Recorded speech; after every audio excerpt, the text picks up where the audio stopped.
Hi, Isabel. Hi, Aris. Yeah. This is fun. So, you're living in Canada. You're from Mexico. Yeah. How did you get here? And what were you doing before your accident?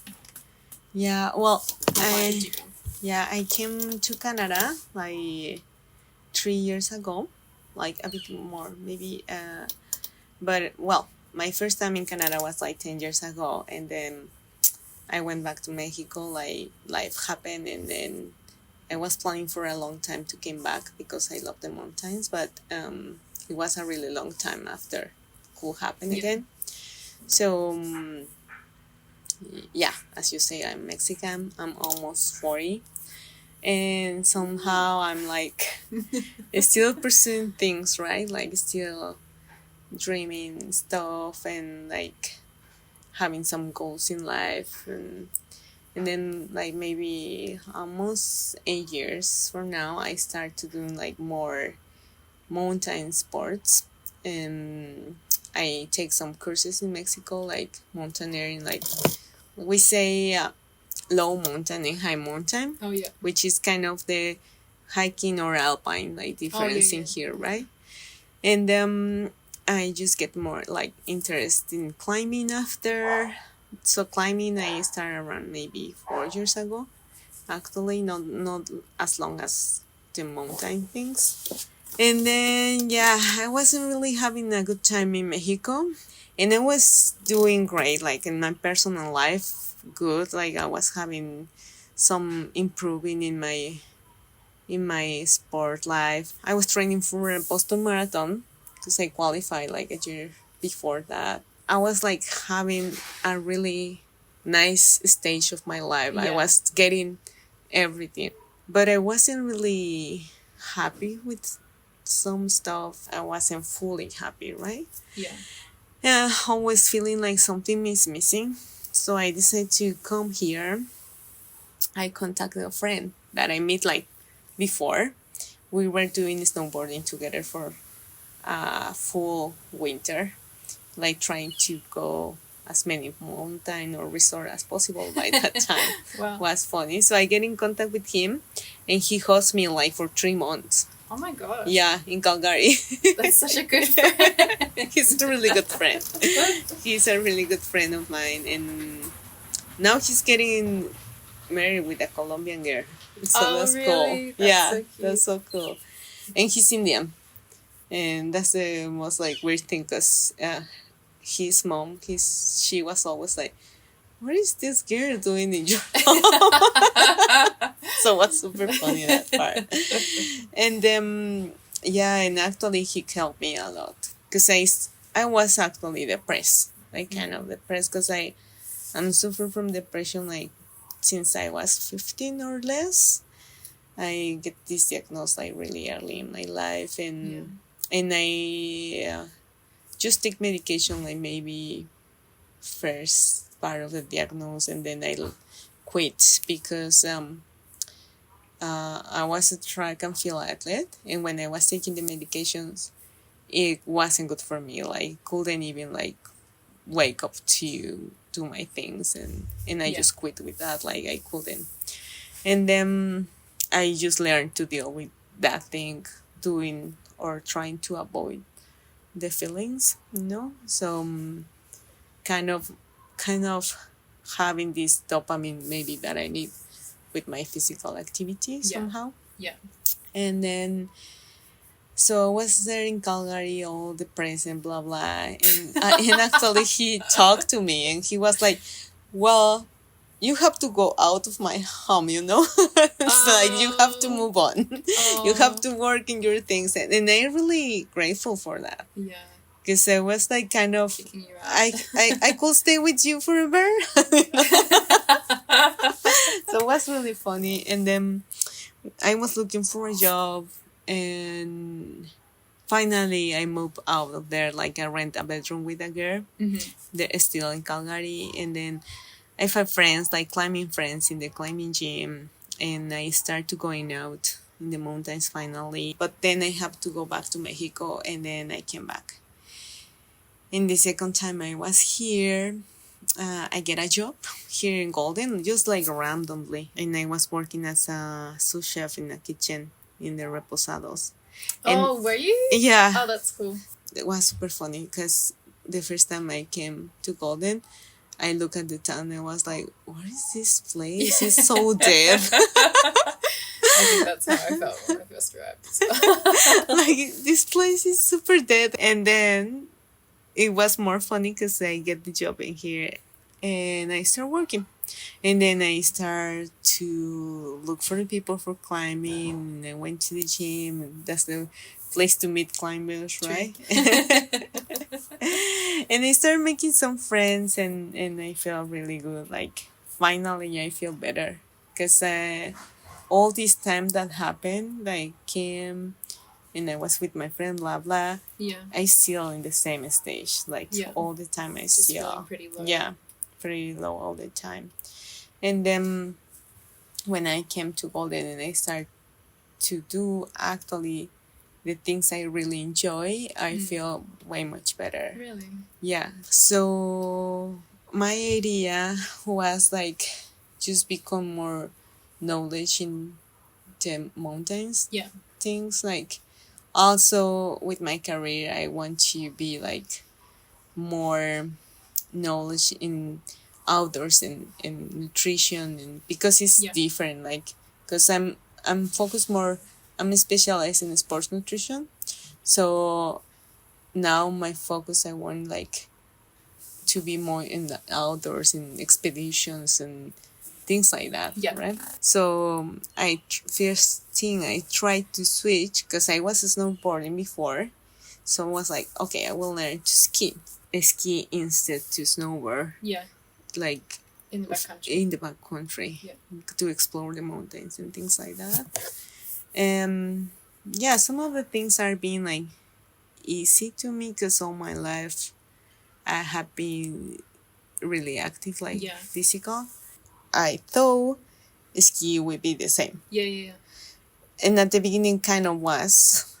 And I was skiing here in Kicking Horse, but that year it wasn't good like snow. I have all the stuff for the ski, and I was like impatient, like I just want to go to ski, and I even had my instructor because I make a deal with a friend, and he actually teach me well. We went like maybe 3 times.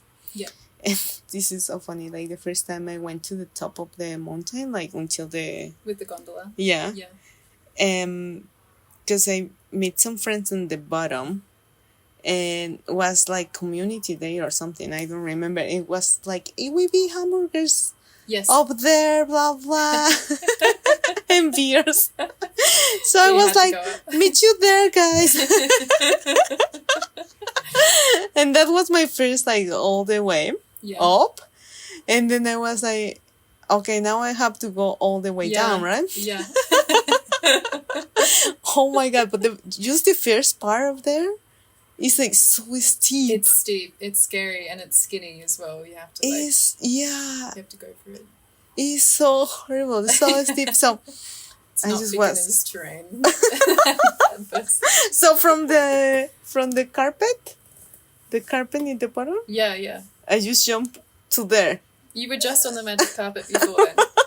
Oh my gosh, that would have been so scary. So it was kind of scary, but more than that, it was kind of fun to me. Like, because at the beginning it was just falling, right? Yeah. And then after a couple falling, even a guy was like, he approached and he was, "You guys are okay? Like too many beers?" And I was like, "I didn't even drink coffee." So I just like keep going, keep trying. Yeah. And I made it all the way to to down. So then after I became kind of confident. In another day, Cara called me and she was like, "Hey, you want to go to ski?" And I was having those days because sometimes I'm really like strict with myself. Sometimes I'm like, I have to do this and that, and I have to like, I'm pretty kind of disciplined person. So I was feeling strong and I was climbing and running and biking and like indoors, for example, or so doing all my things. So actually, I was kind of tired. Like I feel tired, but she asked me, and I was just let's go. So we went for morning ski. It was like super icy again and horrible. Yeah. And I fall and I hit my butt and I was like, what? This hurts so bad. Like it was completely hard. Oh. Like it was horrible. Your muscle just tensed up. Yeah. Wow. And then I was like, no, I'm not doing this. So I told Cara, I just want to go back. I don't want to ski in this. Yeah. And then she was like, yeah, let's go. So we keep going down. After that, I thought so many things. And actually, I didn't want to be there. Like that day, I didn't want to be there. Like I was tired. I wasn't feeling okay. Yeah. And I just went when I shouldn't. Yeah. Because I just want to get all the things done. Yeah. So I just wanted to go down like quickly. So I just take the skis and keep skiing down. And I was feeling I was fast, but I didn't mind. And Cara saw me. She was like, "You're going fast." Yeah. And I was, yeah, kind of like, yeah, let's go, let's continue. Yeah. And it was a moment I couldn't brake. Yeah. So you were trying to like side stop, and it wasn't. So all my tries, because I couldn't really manage anymore my body. Like I was in a good speed, and finally I kind of stuck somehow. And when I stuck, like I just spin, and just the skis were like all the way in and all the way out. Oh horrible. And I just hear Denise. I just hear them and feel them like how completely they went, like the bones. I feel them out and oh my gosh, horrible. Completely rotated. Yeah. That's disgusting. Yeah, it was horrible. And then I was like, yeah, I break my legs. That was my feeling at the moment. So I screamed. Cara went to me, and she asked me, "You're right?" I'm like, "No, I'm not right." That's a good answer. Yeah. so no, I'm not right. And then I check my legs, and I feel like weird, but I could, like, we could go back, like we keep skiing down, like we finished the day skiing. So you skied back down with a broken legs? Yeah.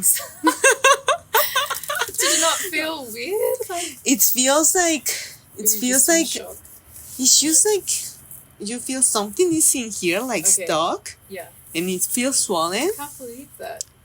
The other thing, I'm pretty like I can handle like a really high pain. Oh, okay. So sometimes that's another bad thing. Sometimes I don't really realize when I really have like really high pain. Yeah. That's the thing. That's scary. It's kind of good thing, kind of bad, right? Yeah. And then I finished the day. I went back home. We went to the medical help in there. Yeah. They couldn't give me anything, and then I was like, whatever. I'm just went to buy some painkillers, and I was taking them. And then the next day, I went to the gym because I was teaching these like fitness classes. Oh no! Like the show goes on. And I went to the gym, and I keep doing that like for a week maybe. You had broken legs for a week? No, I did have broken legs like for months actually. Oh my gosh! Yeah, because then after finally I was taking ice climbing clinic in Canmore. So I was like, I'm going to Canmore for the ice climbing clinic, so I will go to the physio in there. Yeah. So then I went. I take the clinic because I already paid for it and I already everything. So I used to climb.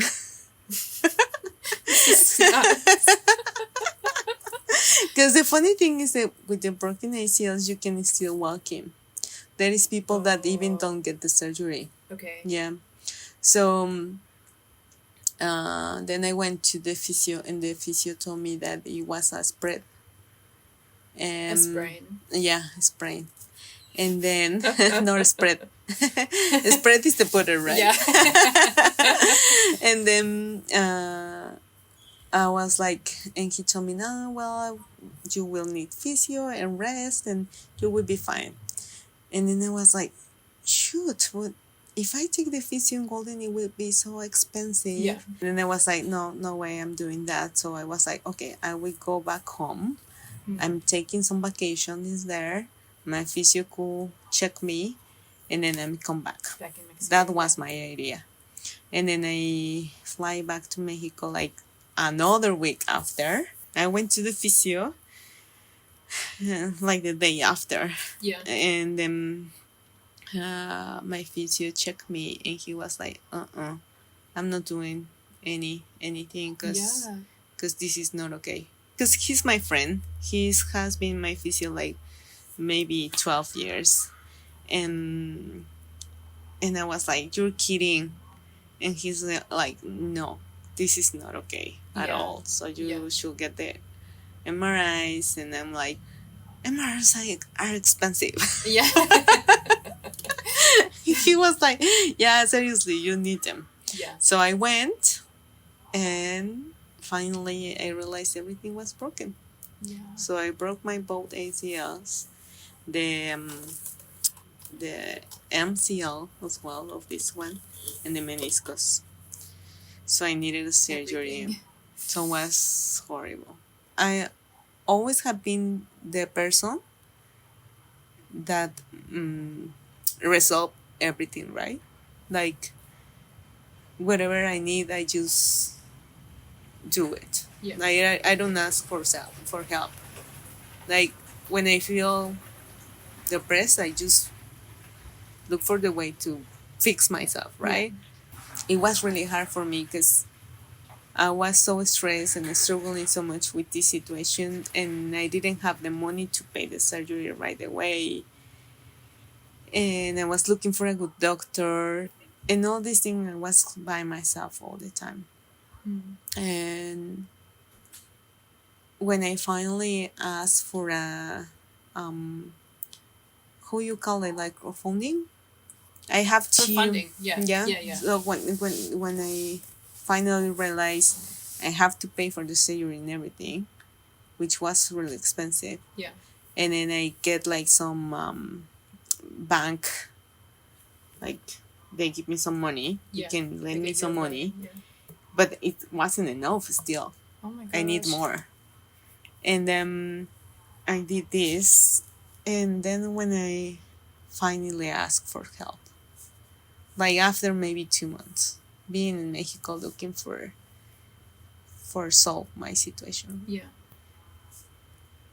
And when I asked for help, I did it because I couldn't anymore. I couldn't deal with that anymore alone. It's so much. And ask for help, it feels hard. Yeah. It's really hard when you are this kind of person, because I'm sure I'm not the only one, right? Yeah. So when you are like so independent and everything, it feels it's hard. Yeah. To ask for help. Yeah. But it feels good. Yeah. Somehow. Finally, like you can breathe. Yeah. And then also I discovered I wasn't alone. Because most of the people that helped me, I know them. Yeah. They were my friends, my clients. Well, finally I get the surgery. And yeah, the recovery was the harder. Because when you lost your capacity of like be able to do everything by yourself, Yeah. and then you need everything. Yeah. Right? It was really hard. Like I remember the doctor was like, before I get the surgery, he was like, "You need a lot of support." And I was, yeah, doctor. I have the persons that are going to help me because I was all the time by myself. Yeah, because yeah, my family things are not the great things, Yeah. and then my dad is not living in the city, so he wasn't far. Yeah. And somehow, I went to these visits to the doctors like all the time by myself, and I asked him, and I make my decisions and everything. Yeah. And the doctor was like, "But you need people." Like, yeah, I'm not alone. And the day the surgery was, was so funny because the doctor meet my father, and he was like, "Well, maybe you need to know what is going to happen in here, so I will explain you quickly." And he was mad at him too. That was so funny to me because he was like, "Maybe you need to know what is going to happen. Like, I will tell you quickly." And she needs a lot of help. And I was, yeah, thank you. How long was your recovery? So I spent 3 weeks in the bed. Like I couldn't really even go to the chair. Like, and then, but I take it so long because I couldn't even like sit in the toilet because it was close to the wall, and my legs have to be kind of extended. Oh. And then I have like having this chair next to my bed, and it was horrible. Like I have always to ask, like, Yeah. "Hey, could someone help me?" Like it was Yeah. horrible. Like to me was the harder part.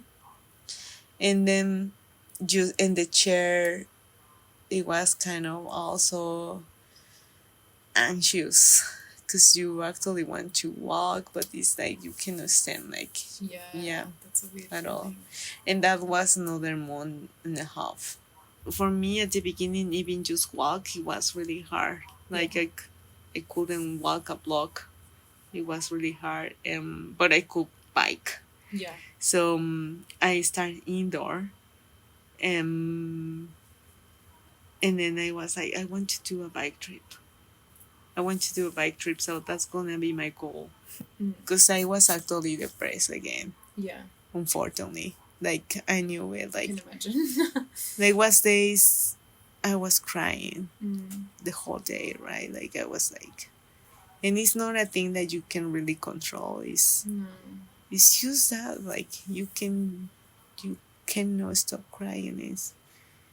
And fortunately for me, I know what is happening, yeah, because I know there is people that don't even realize what is happening. Yeah.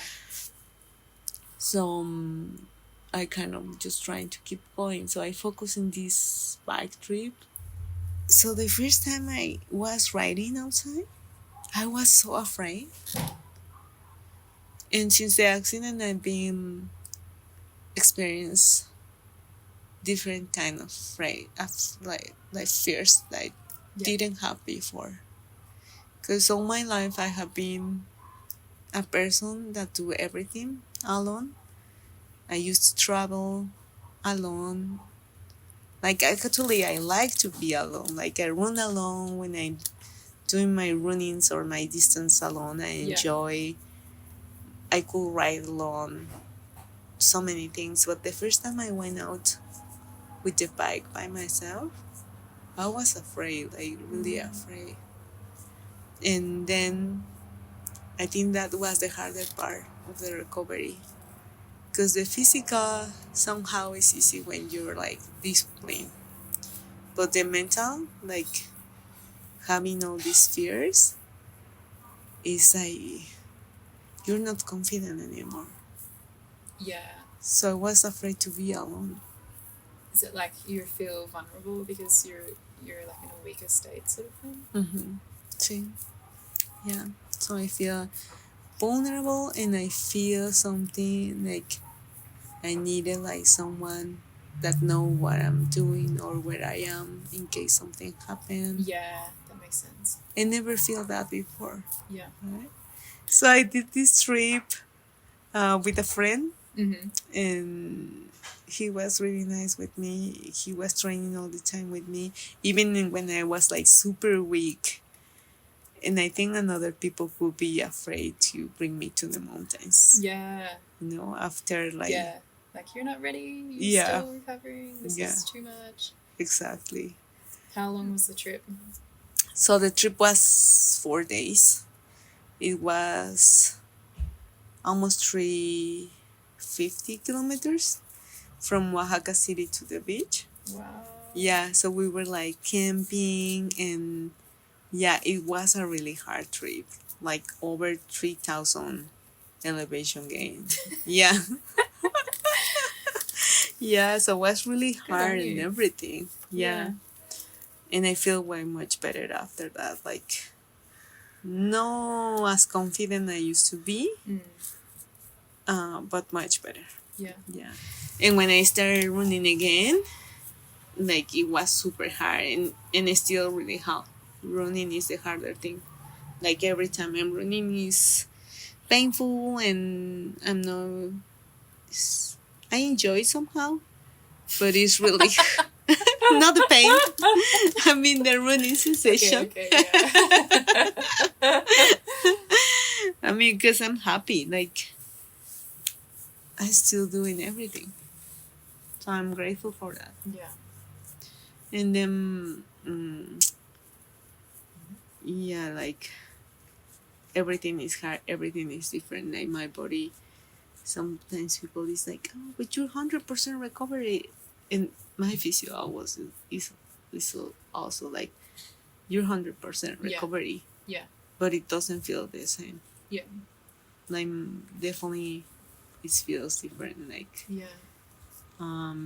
the pain I have all the time is bothering. It's annoying. It's in there. Yeah.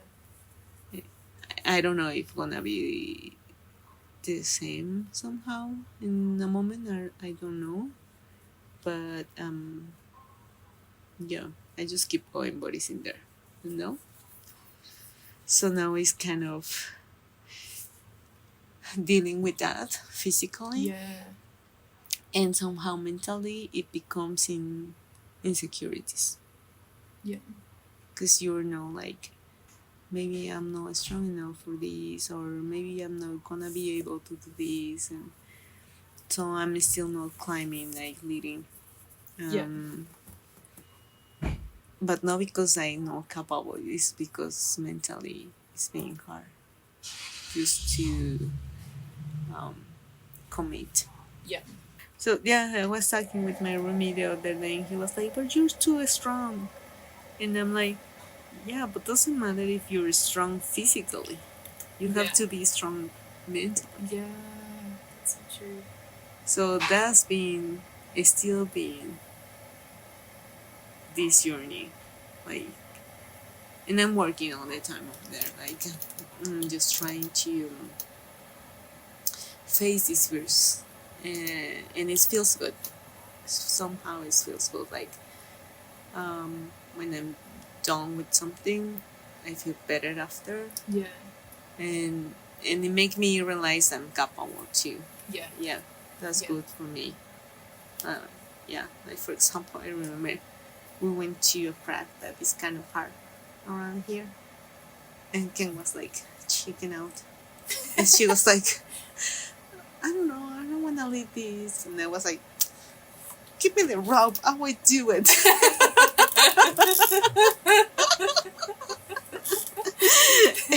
And I did it, and once I was in the wall, I was like, puta madre, what I'm doing in here? Like, it's a Mexican blame. Blaming all the way. But finally, when I was done, I was like, oh, thank God I did it. Yeah. You know? And it feels so good after, but yeah, it's just mental. Just overcome that fear barrier. Yeah. That's amazing. I think that's like, I mean, I haven't experienced an injury like that myself, but good. Just take care. I don't know. It's just, it sounds so difficult what you walked through, and like not only just like the surgery, but then having to like deal with like relationship, like family dynamics, and then having to like overcome that hard barrier of like asking for help, and then like, okay, now I'm independent, but now I have like all this mental barriers of like I still don't feel capable, I don't feel like myself, like I'm still in pain, like how can I like do these things? It's just like such a long journey, but yeah, I don't know.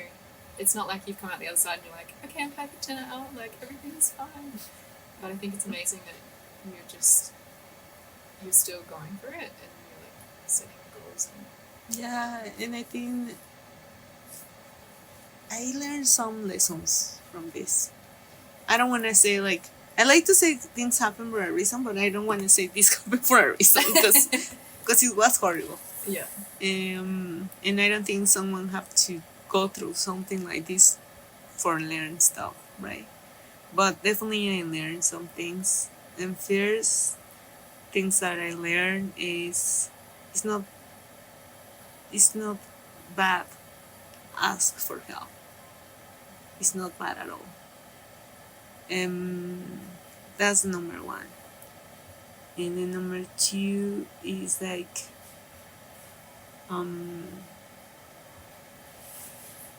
recognize which ones are your limits, and it's okay that you have limits.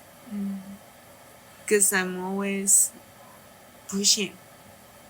I need to do this, I need to do that, and it's okay if you don't do it. Why you have to all the time like force yourself to do something, be so hard. So I just learning, and because it's still learning to allow myself to let go of stuff, to don't hold things, Even just recently, like happened, I was planning something, a friend of mine, she bailed, and I was like, oh, I really wanted to do it. Yeah. And then I was like, oh, it's okay. It's not going to, the mountain is going to be there. Yeah. Yeah, that's a hard one. It's going to be fine. Focus more in the things I can control, and not focus more in the things I can actually control. Like, there is so many things that you cannot actually. Because also, I blame myself so bad. All the times I was like, maybe it was my fault because I went and I was tired, and I didn't born in a country that I was like learned when I was younger, and it was my fault because I was trying to pursue the best of the trip.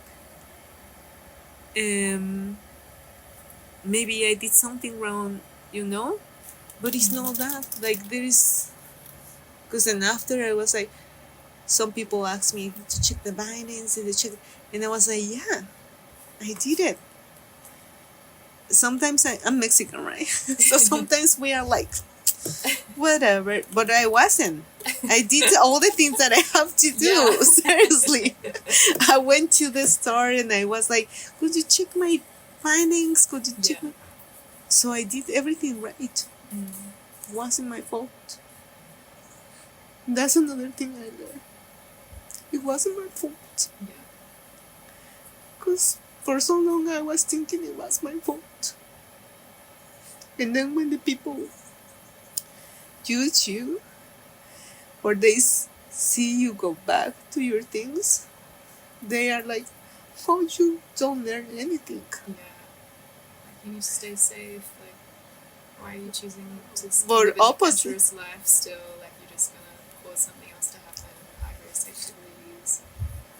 But maybe I learn even more than they understand, right? Because I know that I want to live doing what I like. Yeah. And I'm grateful for that because I still could do my things. So don't blame myself is another thing. You know? Because could be perfect. You could do everything okay and it's not your fault. That's another thing. So, and maybe the last one is it's gonna take time to heal. Not just physical, also mentally, and it's fine. You just have to keep working on it. That's amazing. Oh man.